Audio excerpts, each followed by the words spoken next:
12 منافقین کے نام کن کتابوں میں آئے؟ علماء سے پوچھے میرے بھائی میں تو جاہل آدمی ہوں، میرا اس پہ کلپ دیکھ لیں رسول اللہ کا قاتل کون، اس میں جتنی میں بات ان کیمرہ یا آن کیمرہ کر سکتا تو میں نے کر دی ہے۔ آپ صلی اللہ علیہ وسلم پر موت واقع ہوئی ہے، روح جسم سے الگ ہوئی ہے، اور پھر آپ صلی اللہ علیہ وسلم کو وہی احکام ہوئے جو میت کے ہوتے ہیں، آپ کو غسل دیا گیا، جنازہ نہیں پڑھا گیا آپ کا، اس لیے کہ اس کی علماء نے مختلف لاجک بیان کی ہے جنازہ کیوں نہیں ہوا۔ میرا ایک ذوق ہے، میرا خیال ہے کہ شاید اس لیے نہیں ہوا کہ جنازہ کیا ہوتا ہے دعائے مغفرت کے لیے، اور پیغمبر کے لیے مغفرت کی دعا نہیں ہوتی۔ کبھی آپ نے دیکھا ہے اللہ نبی کی مغفرت فرمانا؟ اس میں ایک توہین کا عنصر ہے کہ گویا نبی سے معاذ اللہ گناہ ہوئے ہیں جو مغفرت، نبی پر درود ہوتا ہے۔ قاتل چھپا دیے گئے تھے، نبی کا قتل حجرے میں ہوا، آج تک نبی کا قتل منبر سے نہیں پڑھنے دیا جا رہا۔ کہہ دیا کہ نہیں جی نبی طبعی موت مر گئے، معصوم تو طبعی موت مرتا ہی نہیں۔ طبعی موت وہ مرتا ہے جس کی طبیعت میں توازن برقرار نہ رہے، اور جس کا جسم پہ کنٹرول نہ ہو وہ کائنات پہ کنٹرول کیسے کرتا ہے؟ معصوم یا زہر سے یا تلوار سے۔ اگر پڑھنے والی آنکھ ہو تو صحیح بخاری میں لکھا ہوا آخری وقت میں نبی کو دوائی پلائی جا رہی تھی اور نبی انکار کر رہے تھے، دوا میں شفا ہوتی۔ نبی کا قتل مدینے میں ہوا، قاتل چھپ گیا۔ کیا نبی کا جنازہ ہوا؟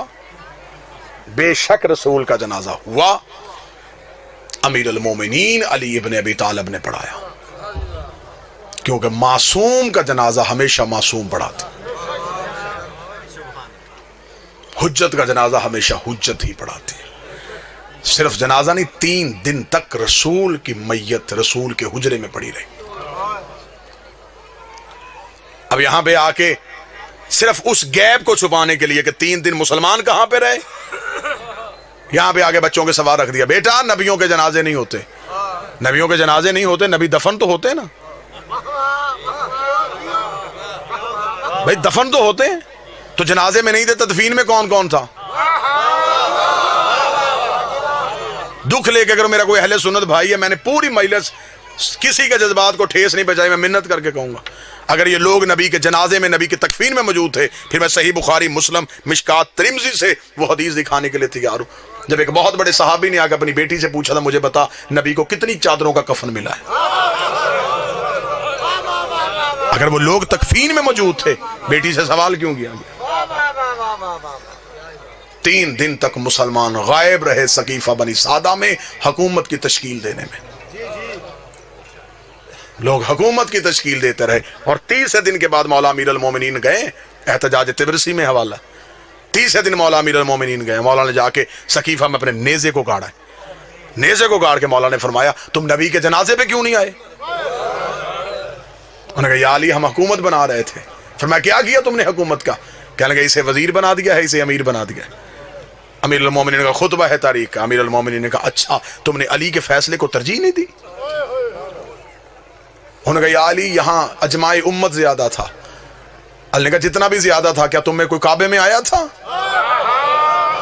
نہیں یا علی کسی نے رسول کی زبان چوسی ہو، نہیں یا علی کوئی نبی کے ہاتھوں پہ پلا ہو، نہیں یا علی کسی نے دعوت ذوالعشیرہ میں کھڑے ہو کے نبی کی تائید کی ہو، نہیں یا علی کسی نے بت توڑے ہوں، نہیں یا علی کسی نے ہجرت کی ہو، نہیں یا علی کوئی مدینے میں رسول کے ساتھ چلتا رہا ہو، نہیں یا علی کوئی فاتح خیبر ہو، نہیں یا علی کوئی کل ایمان ہو، نہیں یا علی کوئی یعصوب الدین ہو، نہیں یا علی کوئی قائد غر المجلین ہو، نہیں یا علی کوئی فاتح درین ہو، نہیں یا علی کوئی نقطہ باب بسم اللہ ہو، نہیں یا علی کسی نے انگوٹھی دے کے ولایت خریدی ہو، نہیں یا علی کسی کے دروازے پہ تارا کمی بن کے آیا ہو، نہیں یا علی کسی کی بطول جیسی بیوی ہو، نہیں یا علی کسی کا حسن جیسا بیٹا ہو، نہیں یا علی کسی کا حسین جیسا بیٹا ہو، نہیں یا علی کسی نے نبی کے ہاتھوں اپنا اعلان ولایت کروایا، نہیں یا علی اتنا کہنا تھا یا علی گھوڑے کی زین میں بیٹھے، علی نے نیزہ سقیفے سے اکھاڑ کے کہا تم جتنے بھی زیادہ تھے میں تمہیں کہہ دوں میں بھی نکاح سے، میرا باپ بھی نکاح سے، میرا دادا بھی نکاح سے، ہم نکاح والوں کے بیٹے ہیں، گناہ والوں کے بیٹے رہے۔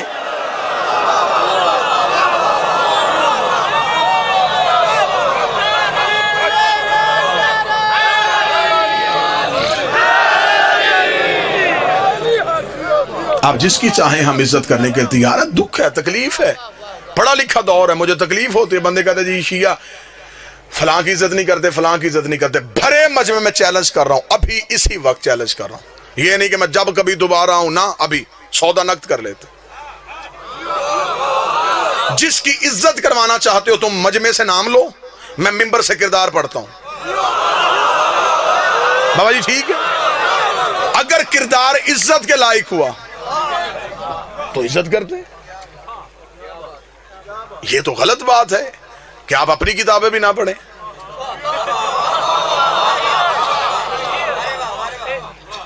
ہمارے اوپر دوہری ذمہ داری ہے، ہم اپنی بھی پڑھیں، پھر آپ کی پڑھیں، پھر ان میں سے چیزیں نکال کے آپ کو دکھائیں. میری جان اپنی کتابیں تو پڑھو. معیار کیا ہے؟ دیکھیں قطن یار، ہم شیعہ اتنی محبت کرنے والے لوگ ہیں، جو گھوڑا نبی کے بیٹے سے وفا کر گیا، ہم آج تک اس کی شبیہ بنا کے چوم رہے. کیا یہ محبت کی علامت نہیں؟ تو یہ ہو سکتا ہے کہ کوئی بندہ نبی کی اولاد کے کام آیا ہو، ہم اسے نفرت کر کے ہم نے جہنم میں جانا ہے؟ جی آپ صحابہ کی عزت نہیں کرتے. میرے اہل سنت دوست بھائی بیٹھے ہوئے ہیں، کون کہتا ہم صحابہ کی عزت نہیں کرتے؟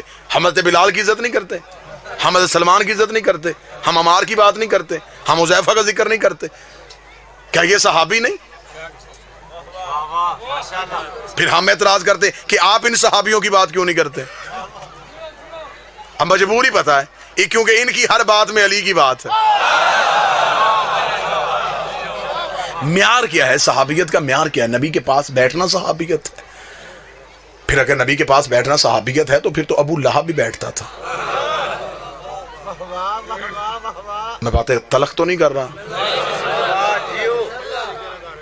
آپ ہمیں بتائیں کہ صحابیت کا معیار کیا ہے؟ مجھے بتائیں. میری سمجھ میں نہیں آتا کہ مدینے سے نکلنے والا بھی صحابی، نکالنے والا بھی صحابی، قتل کرنے والا بھی صحابی، قتل ہونے والا بھی صحابی. معیار صحابیت کیا ہے؟ طے کر لیتے ہیں، قانون بنا لیتے ہیں. شیعہ سنی جھگڑے دیہاتوں سے ختم ہوتے ہوتے شہروں تک چلے جائیں گے. یہاں سے یہاں تم بل پاس کرو، پارلیمنٹ ہاؤس تک بل پاس کروا لو. ہم شیعہ سب سے پہلے دستخط کرنے کے لیے تیار ہیں. ہم سے قرآن کے حاشیے پہ دستخط کروا دو، ہم لکھنے کے لیے تیار ہیں. جو بھی مسلمان کلمہ نبی کا پڑھے گا، کسی صحابی کو برا کہے گا، وہ کافر، وہ جہنمی، وہ مرتد، اسے پھانسی، اسے سزائے موت. جو صحابی کو برا کہے اسے ملعون سمجھا جائے گا، جو صحابی کو برا سمجھے اسے جہنمی کہا جائے گا. اگلا قانون بھی تمہیں ماننا پڑے گا، جو برے کو صحابی کہے اسے بھی ملعون کہنا پڑے گا. شیعہ مرتا مر جاتا ہے، یزید کو رضی اللہ نہیں کہتا. ایک لمحے کے لیے گھروں میں بیٹھ کے سوچو کہ اسلام تمہیں کیا دے کے گیا ہے. کوئی مسلمان یہاں ہاتھ رکھ کے نماز پڑھا، کوئی یہاں ہاتھ رکھ کے پڑھا، کوئی یہاں ہاتھ رکھ کے پڑھا، کوئی کھول کے پڑھا. جو یہاں ہاتھ رکھ کے پڑھا اسے پوچھو یہ کیا؟ جی رسول یہاں ہاتھ رکھتے تھے، یہ رسول یہاں رکھتے تھے، یہ رسول یہاں رکھتے تھے، یہ رسول ایسے پڑھتے تھے. یہ کام دن میں نبی 5 دفعہ کرتے تھے.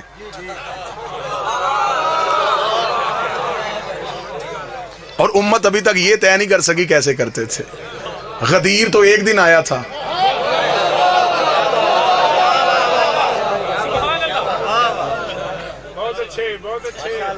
آؤ ضدیں چھوڑو، بحثیں چھوڑو، آل محمد کے دروازے پہ آؤ.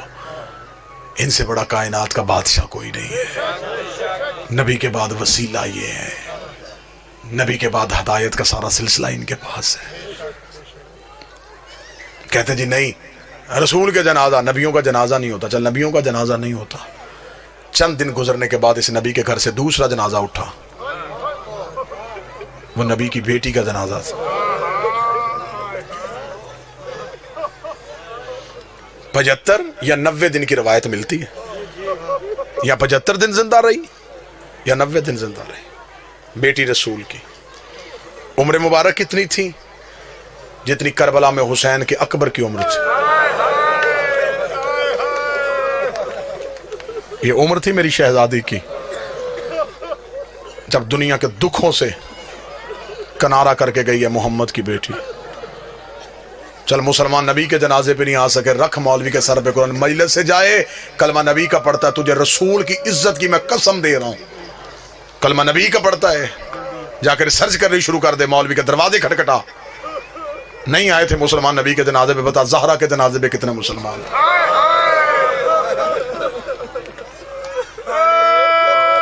آدھی رات کو دفنا کیا ہے علی بطول کو.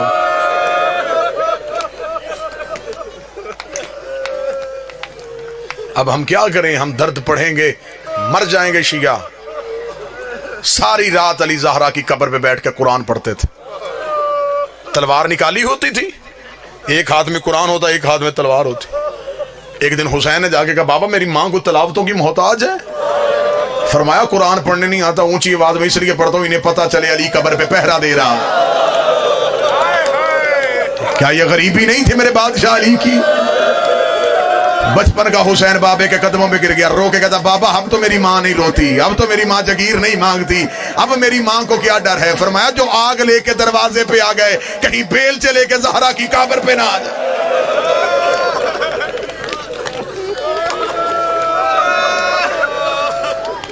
رکھ مولوی کے سر پہ قرآن. تھوڑے عرصے بعد اس نبی کے گھر سے تیسرا جنازہ اٹھا. وہ نبی کے بیٹے کا جنازہ تھا. وہ نبی کے بیٹے کا جنازہ تھا. مجھے سر پہ قرآن رکھ کے بتا کبھی کوئی جنازہ گھر سے نکل کے پھر گھر آئے؟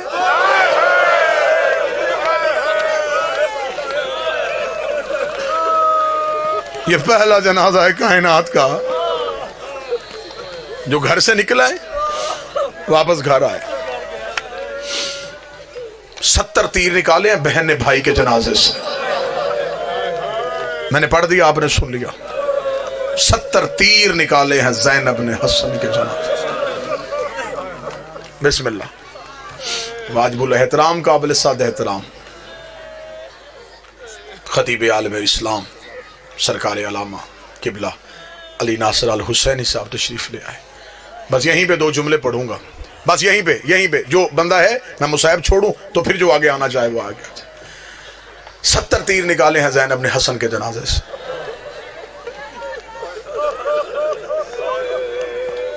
حسین نے اکبر کے جگر سے ایک برچھی نکالی تھی. جس نے سینے پہ ہاتھ نہیں مارا اس نے اپنے آپ کو امیر سمجھا. حسین نے اصغر کی گردن سے ایک تیر نکالا تھا. زینب نے 70 تیر نکالے. آخری تیر بھائی کے جنازے سے نکال کے زینب رو کہتی حسین ایک دفعہ مجھے نانے کی قبر پہ لے کے جا. فرمایا کیا پوچھنا چاہتی ہے؟ فرمایا جا کے نانے کی قبر سے جا کے پوچھو نانا تو کہا کرتا تھا حسن میرا امیر بیٹا ہے، حسین میرا غریب بیٹا ہے. میں نانے کو بتاؤں گھر آ کے اپنے امیر کا جنازہ دیکھ، پھر مجھے بتا تیرا امیر ایسا ہے تو تیرا غریب کیسا ہو.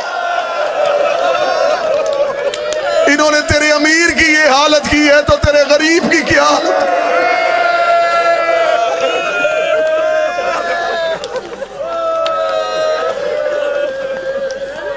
4 جنازے میں نے پڑھ دیے. سر پہ قرآن رکھ کے بتا 5واں تو امت نے اٹھانے ہی نہیں دیا. 3 دن نہ کفن،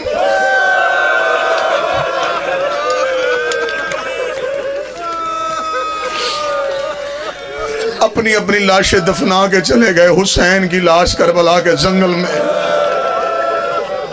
3 دن تک بغیر کفن کے پڑی. علامہ حافظ کفایت حسین اپنی کتاب میں لکھتے ہیں امت نے 7 حصوں میں حسین کی لاش کو تقسیم کیا. کسی کے ہاتھ حسین کا امامہ آیا، کوئی حسین کی عبا اتار کے لے گیا، کوئی حسین کی قبا اتار کے لے گیا. ایک کمینے نے سید کے کمر بند پہ ہاتھ ڈالا، حسین کی میت کانپی. آواز آئی حیا کر میری لاش پہ میری بہنوں نے آنا، شرم کر میری لاش میں میری بیٹیوں نے آنا. ایک کمینہ ان میں سے وہ ہے جس میں آج بھی زیارت ناہیہ میں میرا 12واں لہو رو کے لعنت بھیجتا ہے.